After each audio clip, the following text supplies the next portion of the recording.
guys, it's me, Brandon. Today we are going to continue with the story of Samuel. We wanted to let you know that we also have a channel in Spanish. We'll leave the link to it in the description. We can find this story in 1 Samuel chapters 2 through 4. Let's listen to the story. Young Samuel grew up serving God at the tabernacle. Every year his parents Elkanah and Hannah would travel from Ramah to visit him, and his mother would bring him a new coat.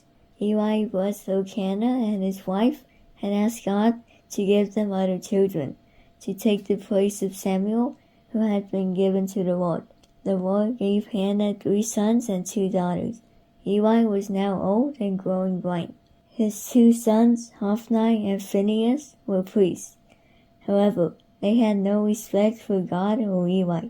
Whenever anyone offered a sacrifice, Eli's sons would send over a servant with a 3-pronged fork to take some of the meat. God saw their contempt for his offerings as a serious matter. They also abused the position by misbehaving with the woman who assisted at the entrance of the tabernacle.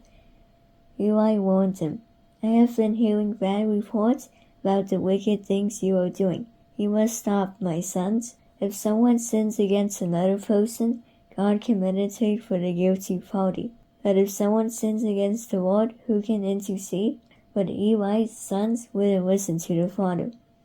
Meanwhile, Samuel grew taller and in favor with the Lord and with the people. Samuel was sleeping in the tabernacle near the ark of God. Suddenly the Lord called out, "Samuel." He got up and ran to Eli.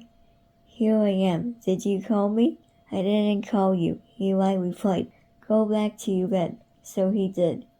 Then the Lord called out again, "Samuel." Again, Samuel got up and went to Eli. "Here I am. Did you call me?" "I didn't call you, my son," Eli said. "Go back to bed." Samuel did not know God was calling his name, as the Lord had never spoken to him before. He went back to bed. The Lord called a 3rd time, and once more Samuel got up and went to Eli. "Here I am. Did you call me?" Eli realized it was the Lord who was calling Samuel, so he said, "Go and lie down again. And if someone calls again, say, 'Speak, Lord, your servant is listening.'" The Lord came and called as before, "Samuel, Samuel." Samuel replied, "Speak, your servant is listening." The Lord said to Samuel, "I am about to do a shocking thing and carry out all my threats against Eli and his family.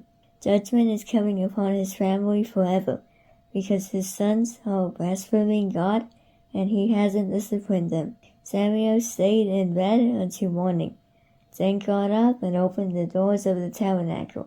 He was afraid to tell Eli what the Lord had said to him. Eli called Samuel and insisted he tell him everything God had said.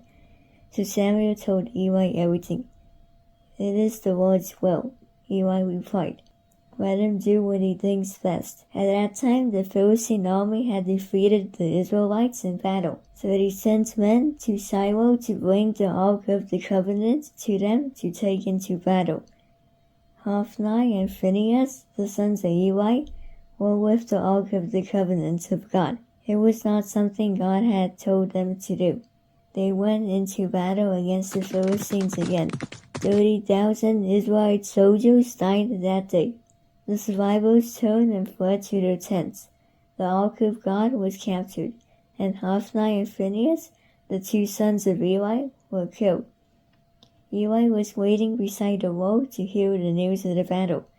A messenger told him how the battle had been lost, the Ark of the Covenant captured, and Eli's sons killed. Eli fell backward from his seat in shock, broke his neck, and died. The wife of Phinehas was pregnant. When she heard the news her husband was dead, she went into labor but died in childbirth. The baby lived and was called Ichabod, which means, "Where is the glory?" For she said, "Israel's glory is gone." The Lord continued to appear at Shiloh and gave messengers to Samuel at the tabernacle.